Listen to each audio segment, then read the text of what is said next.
Hello साथियों, कैसे हैं आप लोग। आप सभी का बहुत बहुत स्वागत है रेसवा सेमेस्टर पर।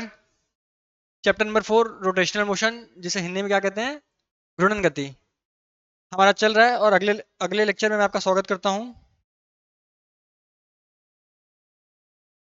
ठीक है।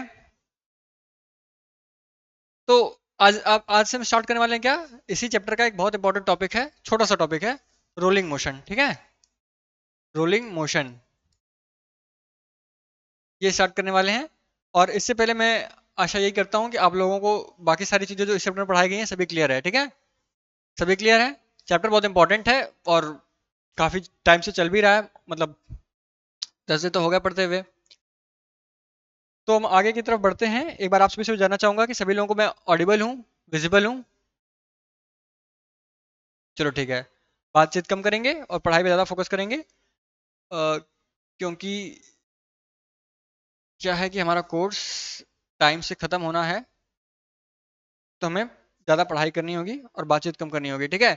चलो, रोलिंग मोशन से पहले आपको याद होगा, बताने से पहले मैं आपको बता दूं कि मैंने शुरू में बताया था कि मोशन 3 तरह के होते हैं। ठीक है, मोशन कितने तरह के होते हैं, बेसिकली मैंने 2 तरह के बताए थे और तीसरा एक टाइप भी था जिसके बारे में मैंने आपको थोड़ा सा हिंट किया था। ठीक है, मोशन 2 तरह के बने बताए थे, एक ट्रांसलेटरी, ठीक है, ट्रांसलेटरी मोशन, और एक था रोटेशन या रोटेटरी मोशन। ठीक। अब जब किसी कोई एक तरह का मोशन होता है, एक थर्ड टाइप होता है मोशन का, जिसे हम क्या कहते हैं, प्लेनर मोशन। ठीक है, प्लेनर मोशन क्या होता है, देखो, ट्रांसलेटरी मोशन यानी कोई वस्तु सीधे जा रही है, रोटेटरी मोशन यानी कोई वस्तु गोल गोल घूम रही है। ठीक है, अगर कोई ऐसी वस्तु हो जो कि एक ही टाइम पे सीधे भी जाए और गोल भी घूमे, एक ही टाइम पे वो सीधे भी जाए यानी डिस्प्लेसमेंट लीनियर डिस्प्लेसमेंट भी हो, और गोल गोल घूमे यानी रोटेशन एंगुलर डिस्प्लेसमेंट भी हो, तो ऐसे जो मोशन होते हैं उसे क्या कहते हैं, प्लेनर मोशन। ठीक है, प्लेनर मोशन यानी समतलीय गति। ठीक है, motion in which a body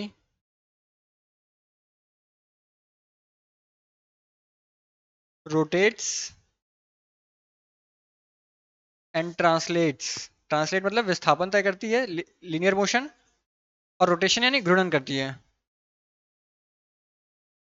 simultaneously, यानी एक साथ, साइमल्टेनियसली बहुत भारी भरकम वर्ड हो गया, लेकिन खैर, आपको बस समझना क्या है कि एक ऐसा मोशन जिसमें ट्रांसलेटरी मोशन और रोटेटरी मोशन एक साथ हो रहा है, यानी ट्रांसलेशन और मोशन रोटेटरी रोटेशन एक साथ हो रहा है।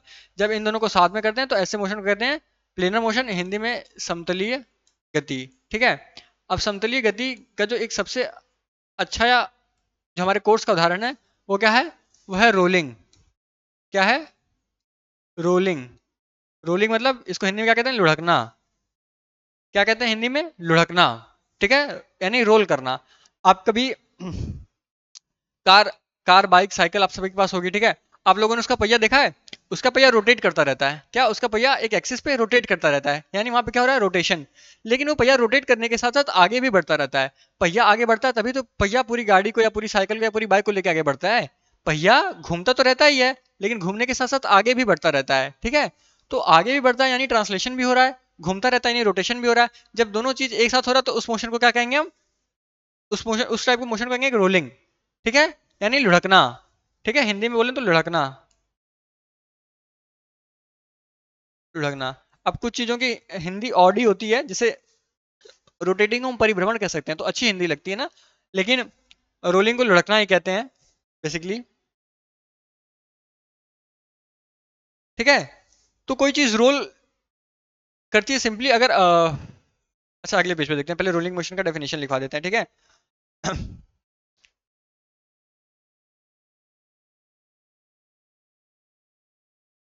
रोलिंग ऑफ अ बॉडी,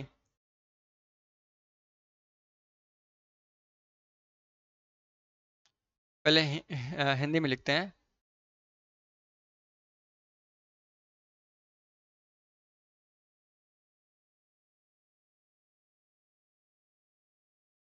ऐसी गति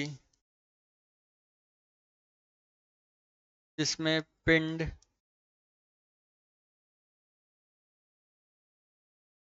एक साथ घूर्णन तथा रेखीय विस्थापन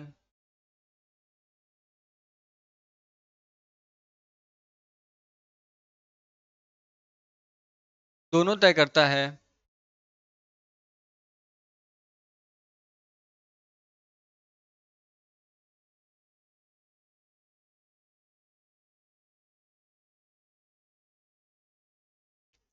क्या कहते हैं, रोलिंग कहलाता है, लुढ़कन कहलाता है। ठीक है, ये चीज़ इंग्लिश में लिखेंगे, such type of motion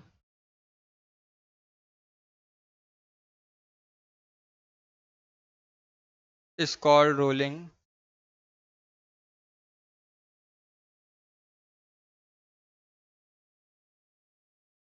where the body rotates and translates at the same time.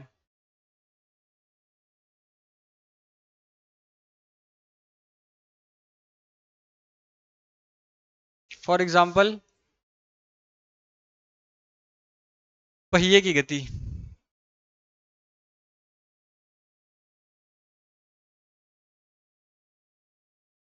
ठीक है, या जमीन पर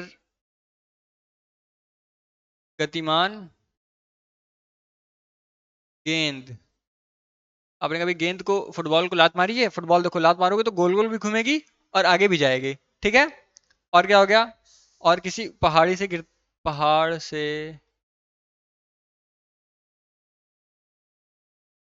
गिरती गेंद। गोल चीज में हम गेंद ही रख सकते हैं, और क्या रखेंगे। ठीक है, जब पहाड़ से कोई गेंद गिरेगी तो कैसे वो गोल गोल गोल गोल घूमेगी। ये पहाड़ है, ठीक है, यहाँ पे गेंद है, और वो नीचे गिरेगी तो सीधे सीधे नीचे नहीं गिरेगी भाई, वो गोल गोल घूमते हुए गिरेगी। ठीक है, तो ये सब जो होता है वो रोलिंग मोशन का एग्जाम्पल होता है। तो एग्जाम्पल काफी है। ठीक, तो बेसिकली रोलिंग मोशन में डेफिनेशन जैसी या एग्जाम्पल जैसी कोई चीज़ नहीं है। इसमें जो डेरिवेशन है वो हमारे लिए इंपॉर्टेंट। ठीक है, क्या इसमें जो डेरिवेशन है वो हमारे लिए इंपॉर्टेंट है।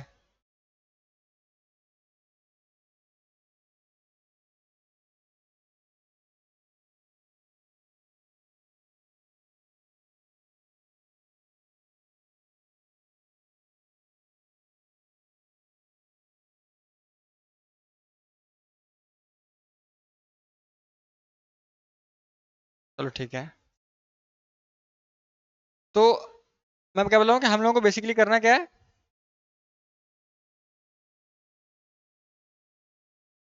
डेरिवेशन करना है। डेरिवेशन पे आया जाए,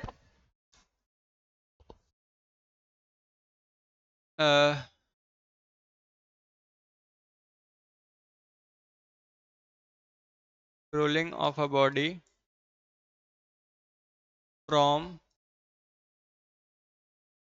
इंक्लाइंड सरफेस। किसी आनत तल से कोई वस्तु लुढ़कती कैसे है। ठीक है,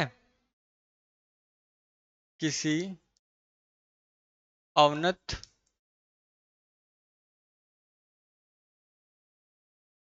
तल से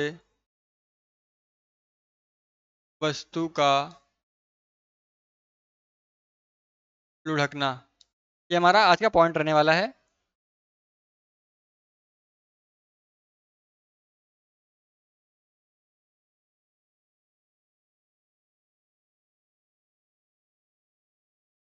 सबसे पहले फिगर बनाएंगे हम लोग। ठीक है, फिगर पे आते हैं। अवनत तल यानी इंक्लाइंड प्लेन, ये रहा हमारा इंक्लाइंड प्लेन। ठीक है, ये हमारा इंक्लाइंड प्लेन रहा, और एंगल ऑफ इंक्लिनेशन क्या है, झुकाव कोण थीटा।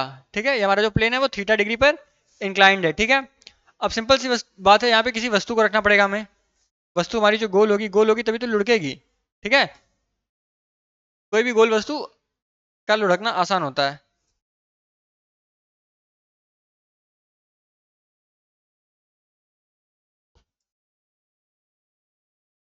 ये है हमारी वस्तु। अब ध्यान से देखिए इस वस्तु में क्या क्या देखने लायक चीज है, ठीक है। वस्तु नीचे की तरफ आएगी, सबसे पहले तो यहाँ पे इसका सेंटर होगा, ठीक है। ठीक है। और सेंटर से एक हमेशा नॉर्मल कहाँ लगता है, ऊपर की तरफ। ठीक है, ऊपर की तरफ लगता है नॉर्मल, यानी इधर लगेगा हमारा नॉर्मल। और इसका रेडियस कितना है, इसका रेडियस है यहाँ तक, यहाँ से यहाँ तक की दूरी जो है आर, कैपिटल आर, ठीक है। देखो नॉर्मली जो हम लोग आर पढ़ते थे फ्रिक्शन के केस में वो रिएक्शन होता था। मैं आपको दोबारा बता दूं, आर मतलब जब हम लिखते थे एफ बराबर म्यू आर, तो आर मतलब क्या होता था, प्रतिक्रिया, रिएक्शन। लेकिन यहाँ पे जो आर है ये क्या है, ये रेडियस है, ठीक है। तो अब हम इस पूरे डेरिवेशन में जहां जहां आर यूज करेंगे वहां वहां रेडियस होगा, जहां पे हमें प्रतिक्रिया दिखाना होगा वहां पे एन दिखाएंगे हम। क्लियर, ठीक ना। ये आप लोग ध्यान रखेंगे। चलो एफ बराबर म्यू आर है तो बाद में हमें आएगा। चलो ठीक है, अब इस एन के वर्टिकली नीचे में एक फोर्स लगता है जिसका नाम होता है एम जी। इधर लगता है एम जी साइन थीटा, ठीक। और इधर लगता है क्या, एम जी, एक मिनट, एंगल ऑफ इंक्लिनेशन ये है ना, हाँ तो इधर थीटा बनेगा। ये देखो छोटी सी गलती हो रही है, यहाँ पे ये थीटा है, ये बिल्कुल पैरेलल, और एक समांतर रेखा दोनों काटेंगे तो थीटा यहाँ बनेगा। ये हो जाएगा हमारा एम जी कॉस थीटा, ये हो जाएगा हमारा एम जी कॉस थीटा, एम जी कॉस थीटा, एम जी साइन थीटा। अब वस्तु लुढ़क के किधर जाएगी, वस्तु लुढ़क के हमेशा नीचे की तरफ आएगी। लुढ़क के कोई चीज ऊपर थोड़ी जाती है, लुढ़क के हमेशा हर चीज नीचे आती है ना। तो इसके अपोजिट अगर गति इधर होगी तो फ्रिक्शन किधर लगेगा हमारा, फ्रिक्शन लगेगा हमारा इस साइड। क्लियर, ये हो गया आपका फिगर। बताओ समझ में आया सबको, फिगर सभी को समझ में आया, किसी को दिक्कत नहीं है ना,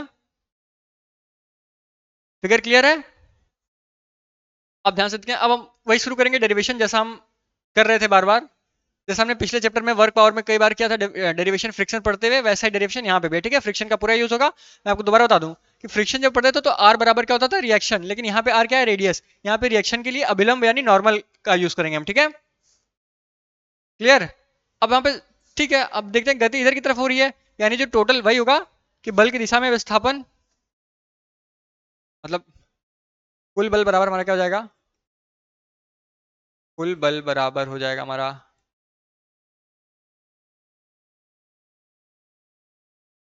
अरे विस्थापन की दिशा में बल,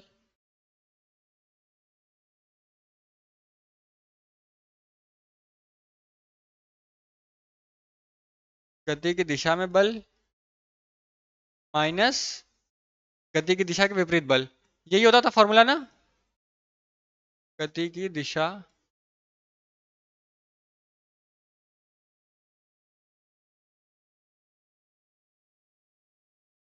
के विपरीत बल, ठीक है। अब देखो गति की दिशा में कौन सा बल है, गति की दिशा में कौन सा बल है, गति इधर हो रही है, तो गति की दिशा में हमारा बल आ गया एम जी साइन थीटा। तो जो कुल बल यानी नेट फोर्स होगा वो होगा mass into acceleration m a होगा। और हमारा गति की दिशा में कितना बल आ रहा है, गति की दिशा में बल आ रहा है एम जी साइन थीटा। अच्छा, एम जी साइन थीटा। और फ्रिक्शन कितना, और गति की दिशा के विपरीत कौन सा बल लग रहा है, गति इधर हो रही है, गति की दिशा कौन सा बल लग रहा है, फ्रिक्शन। गति इधर, गति की दिशा के विपरीत फ्रिक्शन लग रहा है, यानी एफ, ठीक है। ये हो गया क्या हमारा, इधर गति होती तो गति की दिशा में एम जी साइन थीटा और गति की दिशा के विपरीत एफ, यानी जो हमारा टोटल फोर्स लग रहा होगा एम ए बराबर M G sine theta minus minus f. ये क्या होगा हमारा, ये इक्वेशन 1 हो गया, ठीक है। ये हो गया इक्वेशन 1, ये इक्वेशन 1 हो गया। अब दूसरा इक्वेशन, अच्छा दूसरा इक्वेशन क्या हो जाएगा हमारा, नॉर्मल किसके बराबर होगा, देखो नॉर्मल यानी हमें जो अभिलंब प्रतिक्रिया बल है, जो अभिलंब बल है उसको कौन बराबर कर रहा है, एम जी कॉस थीटा, ठीक है। तो एन किसके बराबर हो जाएगा, एम जी कॉस थीटा के, यानी इधर से हो जाएगा एन बराबर एम जी कॉस थीटा, ठीक है। ये हो जाएगा इक्वेशन 2। अब इसके आगे नेक्स्ट पेज से किया जाए, यहाँ पे पेज भर गया।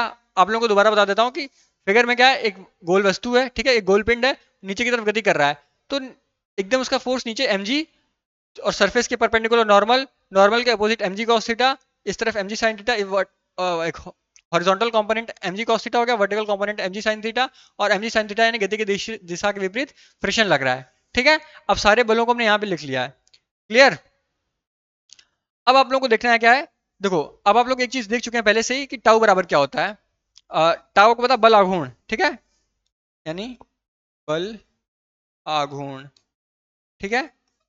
टॉर्क, टाउ बराबर क्या होता है सब लोग बताओ, टाउ बराबर क्या होता है, बल, बल गुणे उसके केंद्र से लंबवत दूरी, ठीक है, बल और घूर्णन, जो घूर्णन केंद्र है उसके उससे लंबवत दूरी। तो ये हमारा घूर्णन केंद्र कहाँ है, ये वस्तु घूर्णन करेगी यानी गति करेगी तो यहाँ ओ से करेगी, ठीक है। तो मेरा घूर्णन केंद्र हो गया। और बल कौन सा लग रहा है, बल ये लग रहा है एफ, ठीक है, ये बल लग रहा है एफ, फ्रिक्शन। तो इन दोनों के बीच की दूरी कितनी है, ओ और एफ के बीच की दूरी कितनी है बताओ, ओ और एफ के बीच की दूरी आर है, ठीक है, ओ और एफ के बीच की दूरी आर है कि नहीं, ये रेडियस है, ये हमारी त्रिज्या ही तो है। अगर रेडियस इधर इतना आर है तो इधर भी आर होगी, इधर भी आर, इधर भी आर, हर जगह आर होगी। तो एफ और ओ के बीच की दूरी कितनी हो गई, आर। यानी यहाँ से टॉर्क से टॉर्क सबसे पहले तो टॉर्क का फॉर्मूला क्या होता है, बल गुणे दूरी, ठीक है। बल हमारा अगर ये फ्रिक्शन है, ठीक है, अगर हम बल फ्रिक्शन को माने तो बल हमारा एफ हो जाएगा, ठीक है, और दूरी कितनी हो जाएगी, आर, आर। तो हमारा एक फॉर्मूला क्या निकल गया कि tau is equal to f into r, ठीक है, tau is equal to f into are.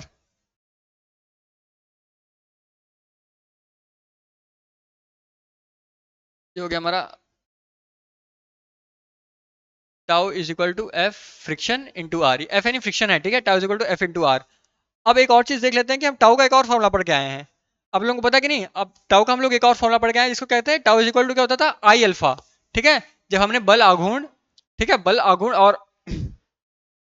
और एंगुलर एक्सेलरेशन में निकाला था संबंध, तो क्या आया था, tau is equal to I R, आया था कि नहीं, tau is equal to I R, यानी tau is equal to I R. ये हमें पहले से पता है, ठीक है, ये हमें पहले से पता है। और ये हमने कहा निकाला, बल आघूर्ण यानी बल गुणी दूरी। अगर बल हमारा फ्रिक्शन है तो बल और केंद्र से बीच की दूरी आर है। तो ये हमारा इक्वेशन 3 हो गया, और ये हमारा इक्वेशन 4 हो गया, ठीक है। अब यहीं से हम करेंगे अपना आगे की चीजें। इक्वेशन 3 और इक्वेशन 4 कैसा है कि आपको क्लियर है, ठीक है। अब देखो अगले पेज पे लिखो, from equation third and fourth, from equation 3 and 4, दोनों तरफ टाउ है तो दोनों एक दूसरे के बराबर हो जाएंगे।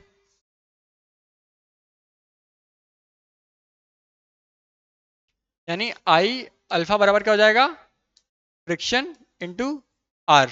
आर क्या है, आर रेडियस है, ठीक है, आर रिएक्शन नहीं है, आप लोग को मैं बार बार बता रहा हूँ कि आर रेडियस है, आर को चलो ठीक है, अच्छी बात है, सभी लोगों को आ रहा है ना, आना ही चाहिए।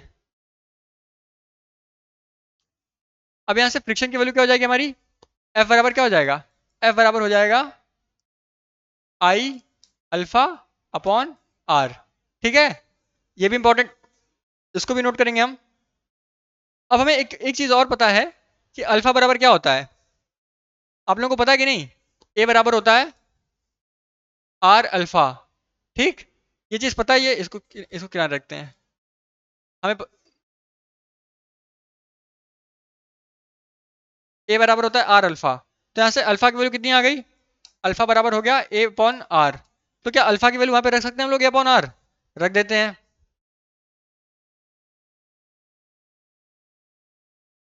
एफ बराबर हो जाएगा I A by R, A upon are square हो जाएगा, ठीक है, हमने अल्फा की जगह ए अपॉन आर रख दिया। तो एफ इज इक्वल टू, इसको भी कहेंगे क्वेश्चन नंबर 4, ये भी हमारे आगे, सॉरी फोर्थ हो चुका था, ये क्वेश्चन नंबर 5, ये भी हमारे आगे काम आने वाला है।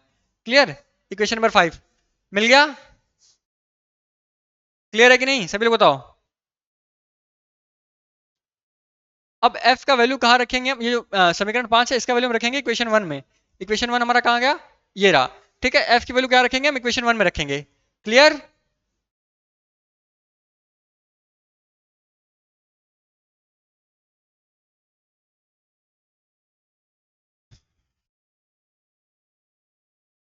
फ्रॉम इक्वेशन 1 एंड 5, पहले और पांचवें इक्वेशन से ये चीज क्लियर होती है कि उधर क्या था, M A minus, sorry M ए बराबर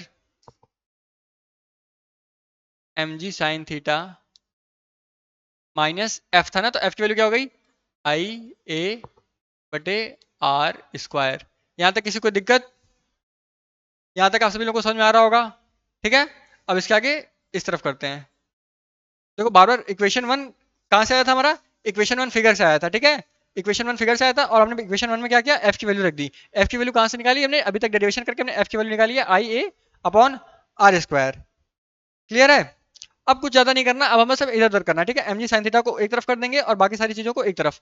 mg sin थीटा हमारा अलग हो जाएगा, mg sin थीटा हमारा एक तरफ हो गया बराबर, उसको उधर भेज देंगे तो m into a plus I A by are square, ठीक है।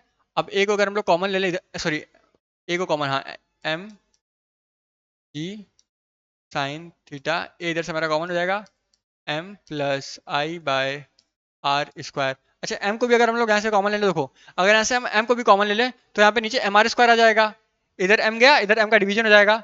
अगर हम लोग एम को कॉमन ले लें, ठीक है, तो इधर एम बाहर चला जाएगा, इधर वन, और इधर एम आर स्क्वायर हो जाएगा, है कि नहीं।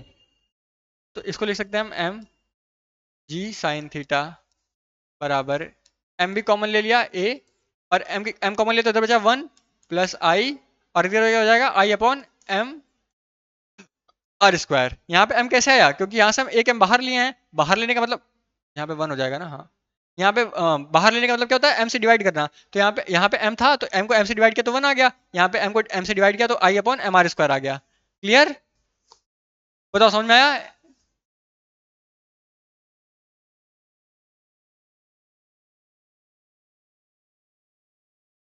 अब m से m कट गया, ठीक है। हम a की वैल्यू निकालेंगे यहाँ से। a की वैल्यू कितनी आ गई, a की वैल्यू आ गई हमारी, a की वैल्यू आ गई g sine theta upon one plus I upon M R square. Clear, ये a क्या है, a हमारा है रेखीय त्वरण, ठीक है। a क्या है हमारा, रेखीय त्वरण।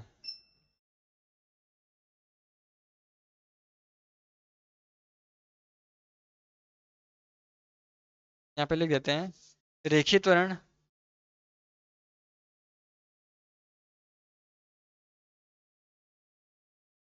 रेखीय त्वरण a बराबर g sine theta upon one plus I upon M R square. यहाँ तक क्लियर। अगले पेज पे चला जाए, देखो हमने क्या किया, कुछ इक्वेशन वन में उठा के इक्वेशन 5 का वैल्यू रख दिया, ये हो गया। यहाँ से क्या किया हमने, एम ए को सबसे पहले ए को कॉमन लिया क्योंकि ए दोनों में है, ठीक है। उसके बाद एम को कॉमन लिया, एम को कॉमन लेने के बाद यहाँ पे आई अपॉन एम आर स्क्वायर आ गया, एम से एम कट गया, फिर ए को इधर ही रखा और इसको पूरा नीचे भेज दिया डिवीजन में, तो G sine theta upon one plus I upon M R square. ये किसकी वैल्यू आ गई, ए, और ए क्या होता है हमारा, रेखीय त्वरण, ठीक है। अब फिर से दोबारा समीकरण 5 पे आते हैं, इक्वेशन 5 पे। इक्वेशन 5 में ये वन की ए की वैल्यू रख देंगे क्या, ये इक्वेशन 5 में ए की वैल्यू रख देंगे हम ये, ठीक है।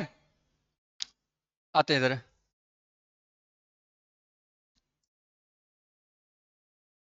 समीकरण 5 में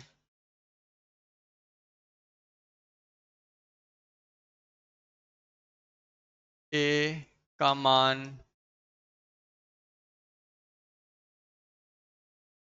रखने पर, समीकरण 5 का था एफ बराबर, एक मिनट,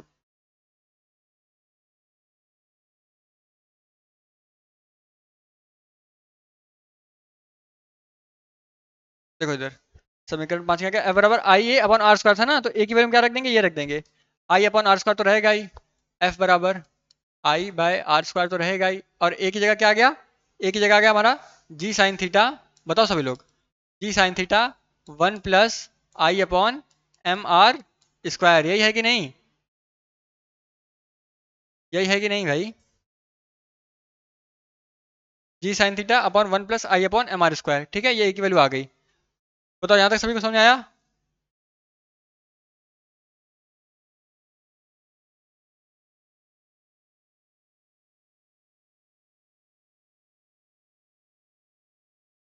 यहाँ तक किसी को दिक्कत नहीं है, ये वन है।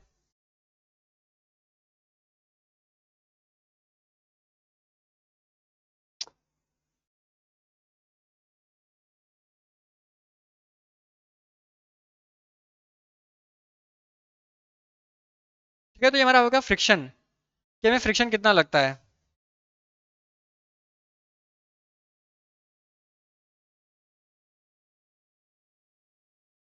ये हो गया फ्रिक्शन का फॉर्मूला,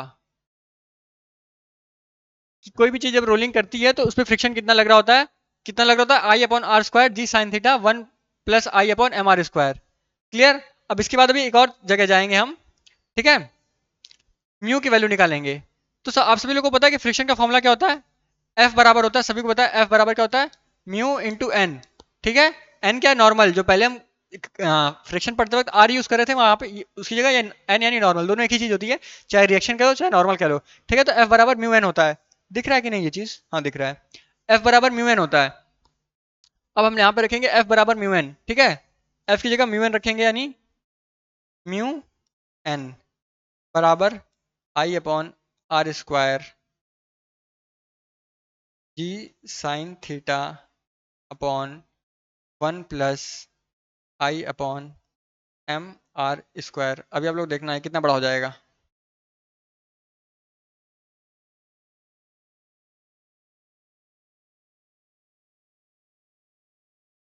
अब इसके बाद हम चले लेते हैं अपने म्यू की वैल्यू निकालनी है, करना ही पड़ेगा दोस्त, बहुत बड़ा हो जाएगा। म्यू बराबर क्या हो जाएगा,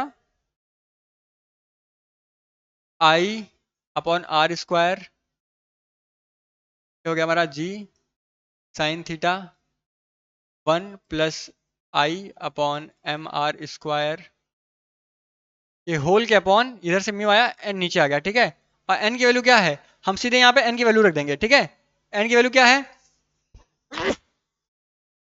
समीकरण 2 में आपने निकाला था कि एन की वैल्यू क्या थी, एम जी कॉस थीटा। समीकरण 2 कहा गया, समीकरण 2 में आपने क्या निकाला था, समीकरण 2 में आपने निकाला था एन बराबर एम जी कॉस थीटा है, तो सीधे एन की वैल्यू हम यहाँ पे रख देंगे एम जी कॉस थीटा,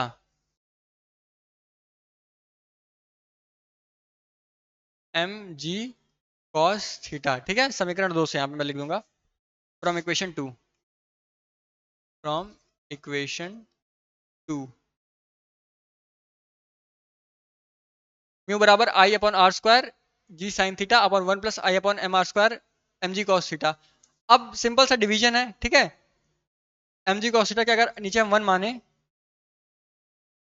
इसके नीचे 1 माने, तो इसका मल्टीप्लाई इसमें होगा और 1 का मल्टीप्लाई इसमें, यानी G sine theta upon M जी कॉस थीटा आ जाएगा। क्या आ जाएगा, म्यू बराबर I upon are square ji sine theta upon M ji cos theta,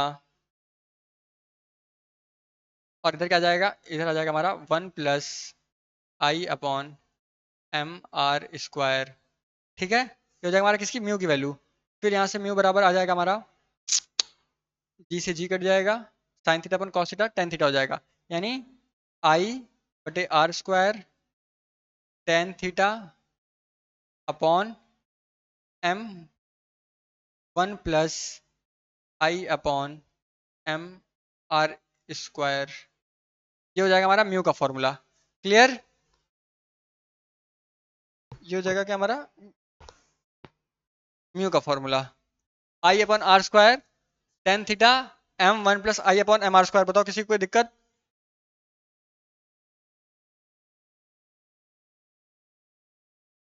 अगर हम इसको एक स्टेप और बढ़ा के लिखें तो अगले पेज पे लिखेंगे म्यू बराबर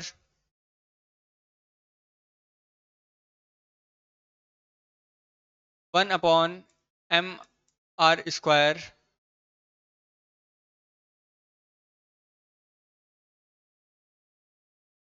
I upon M R square, इधर टेन थीटा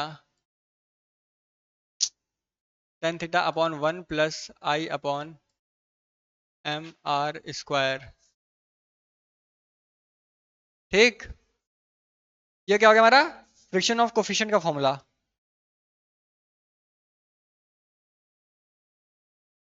यानी कोई वस्तु अगर लुढ़कना चाहती है तो उसका जो फ्रिक्शन ऑफ कोफिशिएंट होना चाहिए।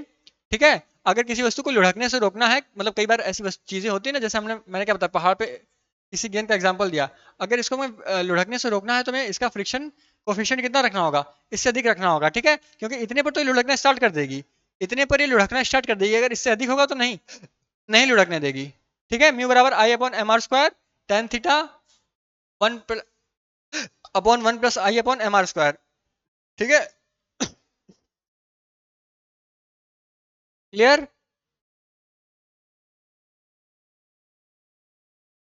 अब इसी से हम दो मतलब इन्हीं इक्वेशन से दो निष्कर्ष निकालते हैं। ठीक है, क्या, एक, बिना फिसले लुढ़कने की शर्त,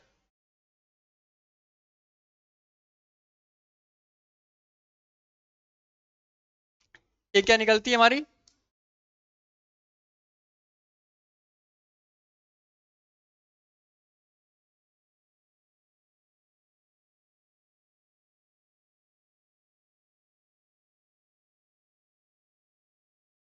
बिना फिसले लुढ़कने की शर्त। अगर हम फ्रिक्शन कोफिशिएंट को बढ़ा देंगे तो वस्तु क्या होगा, रेखीय गति नहीं करेगी। ठीक है, फ्रिक्शन क्या करता है, रेखीय गति का विरोध करता है कि नहीं।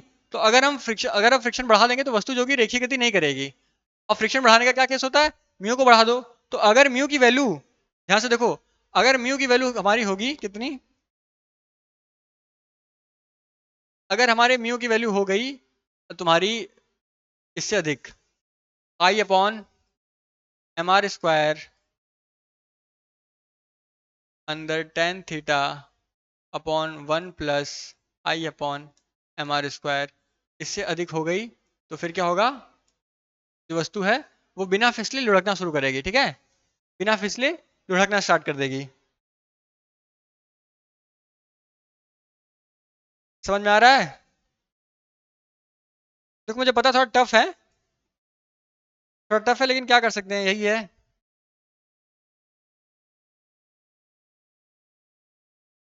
और दूसरा क्या हो जाएगा, हमें न्यूनतम आवश्यक घर्षण बल कितना चाहिए होगा। ठीक है, अगर हमें बिना लुढ़के फिसलाना है तो हमें कितना घर्षण बल चाहिए होगा।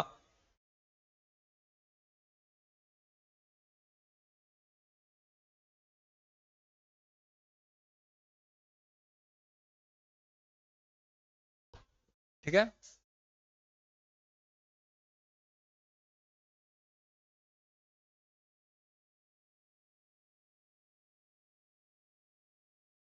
गोले के लुढ़कने के लिए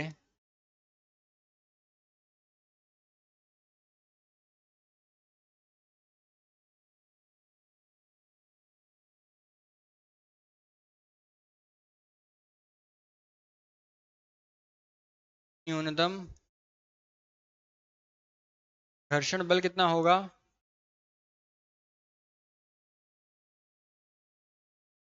घर्षण बल यानी एफ का फॉर्मूला कहाँ निकाले थे आप, देखो यहाँ पे कहाँ गया, हाँ एफ बराबर क्या था, I by are square ji sine theta 1 + I upon M R square theta. ठीक है, तो जब भी फ्रिक्शन फोर्स अधिक, इससे अधिक होगा तो वस्तु क्या होगी, वो लुढ़कने के लिए तैयार होगी। यानी फ्रिक्शन फोर्स को हम अधिक कर देंगे किससे, I upon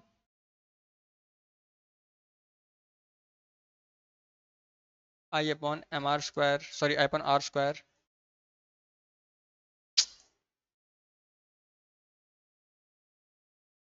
ji sine theta upon 1 + I upon M R square.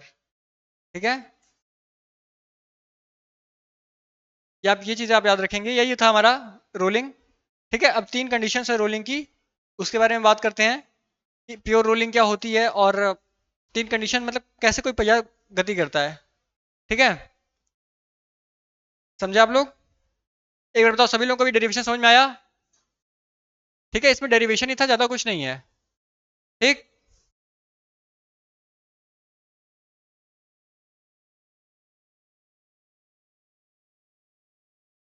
अगर समझ में आते जा रहा है तो वीडियो को लाइक करते जाइए और शेयर करते जाइए। ठीक है, देखते हैं आप लोगों को आया कि नहीं।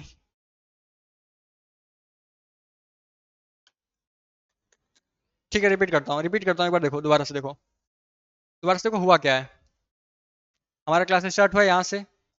ठीक है, अब मैंने बताया कि मोशन, मैंने शुरू में बताया था ट्रांसलेटरी रोटेटरी दो तरह के मोशन होते हैं, अब दोनों कंबाइन हो जाते हैं तो उसको क्या कहते हैं, प्लेनर मोशन। दोनों combine planar motion. Planar motion का एक एग्जांपल है रोलिंग, जिसे हमें पढ़ना है। ठीक है, तो रोलिंग ऑफ अ बॉडी यानी किसी पिंड का लुढ़कना क्या होता है, रोलिंग ऑफ अ बॉडी गति ऐसी गति जिसमें पिंड एक साथ जो घूर्णन है वो भी करे और रेखीय विस्थापन वो भी दोनों तय करे। ठीक है, उसको कहते हैं रोलिंग। वही चीज इंग्लिश में लिखिए, एग्जाम्पल क्या है, पहिए की गति, पहिया कैसे गति करता है, किसी वाहन का पहिया जो होता है वो विस्थापन भी तय करता है, यानी लीनियर मोशन भी तय करता है और रोटेशन भी तय करता है।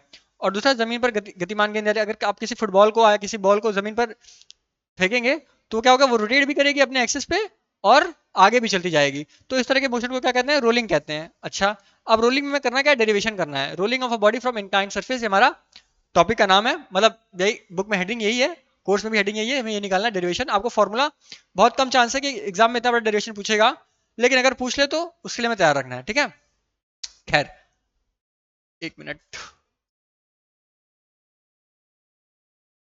हाँ, तो मैं आपको बता रहा था कि किसी अवनत तल से वस्तु का लुढ़कना कैसे निकाला जाता है।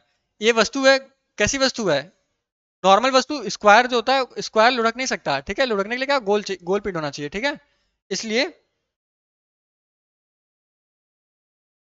ये गोल पिंड है, देखो गोल पिंड है, नीचे की तरफ mg लगेगा हमारा, ये जो mg है, ये जो mg है हमारा नीचे की तरफ लगेगा, ठीक है। और mg से जो थीटा एंगल पे होगा वहां पे mg cos थीटा, उसके उसके परपेंडिकुलर mg sin थीटा, और mg sin थीटा की तरफ गति हो रही है, उसके अपोजिट फ्रिक्शन। ये सारे नॉर्मल केस हो गए।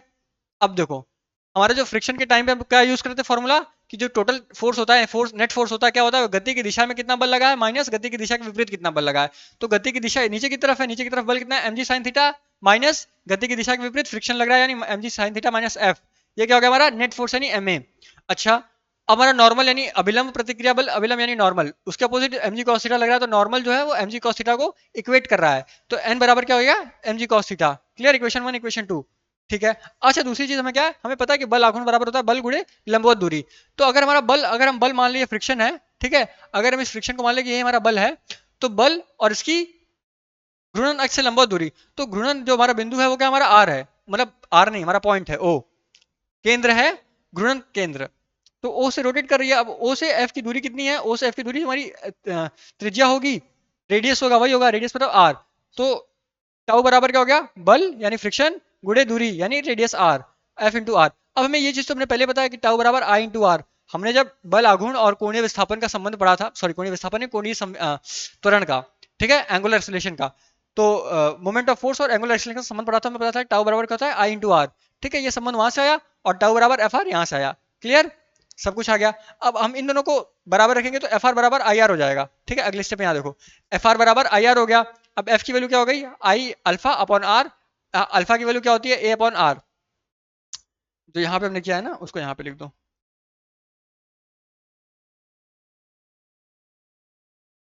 ठीक है। ए की वैल्यू होती है आर अल्फा, और अल्फा की वैल्यू होती है ए बाय आर।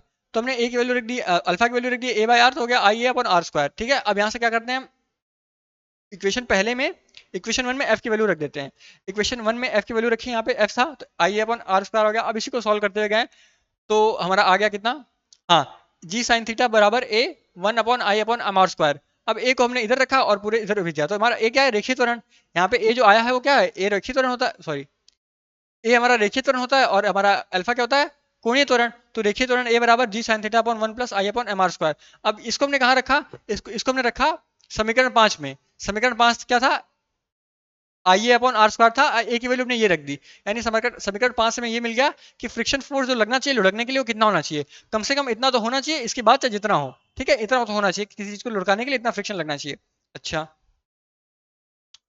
अब फ्रिक्शन की वैल्यू होती है, सबको पता है कि एफ बराबर क्या होता है, म्यू इंटू एन, ठीक है।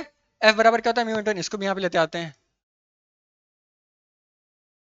एफ बराबर म्यू एन होता है,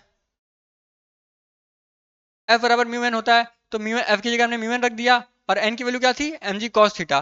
तो इक्वेशन 2 थी एन बराबर एम जी कॉस थीटा, तो यहाँ से म्यू की वैल्यू कितनी आ गई, एम जी कॉस थीटा को नीचे भेज दिया, अब एम जी कॉस थीटा को ऊपर भेजा, तो sign theta upon cos theta tan theta हो गया, और जी से जी कट गया, इधर एम बाहर आ गया, तो आई अपॉन, हाँ फाइनल में यहाँ मिलेगा I upon M R square, sine theta by cos theta tan theta हो गया, one upon I upon M R square.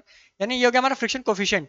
हमें किसी चीज को बिना लुढ़काए अगर सरकाना है तो उसके लिए बिना फिसलाए अगर लुढ़काना है तो उसके लिए फ्रिक्शन कोफिशिएंट हमारा I upon M R square tan theta one plus I upon M R square से अधिक होना चाहिए। और किसी चीज को अगर न्यूनतम घर्षण लुढ़काने के लिए न्यूनतम घर्षण बल कितना देना होगा, friction I upon are square ji sine theta upon one plus I upon are square m are square से अधिक देना होगा।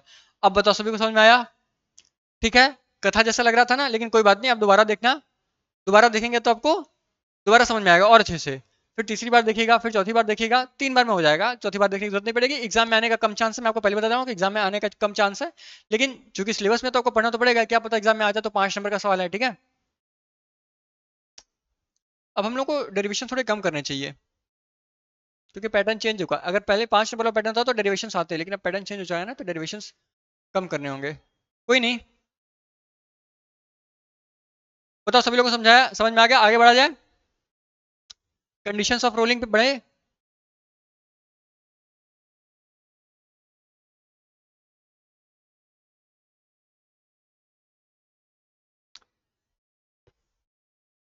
हमारा जो अगला टॉपिक होने वाला है वो कंडीशंस ऑफ रोलिंग, और मुझे लगता है अभी इतना टाइम है नहीं कि हम कंडीशंस ऑफ रोलिंग पढ़ पाए। तो कंडीशंस ऑफ रोलिंग हम कल पढ़ेंगे, और इसके साथ एक और छोटा सा बच्चा सा टॉपिक है, फ्लाई व्हील। ठीक है, फ्लाई व्हील यानी इसको हिंदी में कहते हैं गतिपालक पहिया।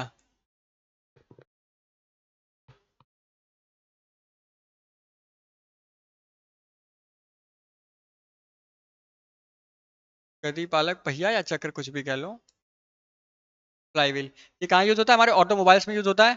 तो ये में पढ़ना और कंडीशंस ऑफ रोलिंग पढ़ना है, इसके बाद हमारा चैप्टर खत्म। ठीक है, बाकी सारी चीजें हम जो पहले पढ़ चुके हैं आपको तैयार ही है कि नहीं?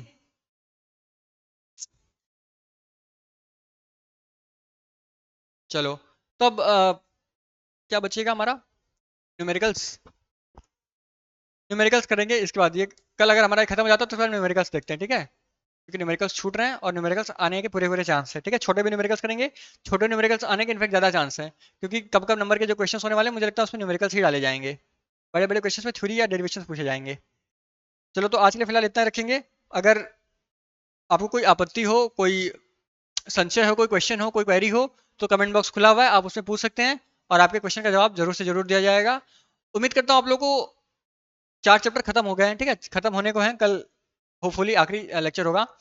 तो 4 चैप्टर खत्म होने को हैं। इनफैक्ट आपने 80% अगर मैं ज्यादा कहूँ तो 75% तो पक्का ही है। 75% ऑफ द सिलेबस खत्म कर लिया है और बहुत डिटेल में। ठीक है, यानी 4 चैप्टर हम लोग कब से पढ़ रहे हैं? अगस्त पूरा पढ़े, सितंबर पूरा पढ़े, अक्टूबर पूरा पढ़ चुके हैं। ठीक है, तो हमने 3 महीने में 4 चैप्टर खत्म किया, यानी इतने डिटेल में पढ़ रहे हैं।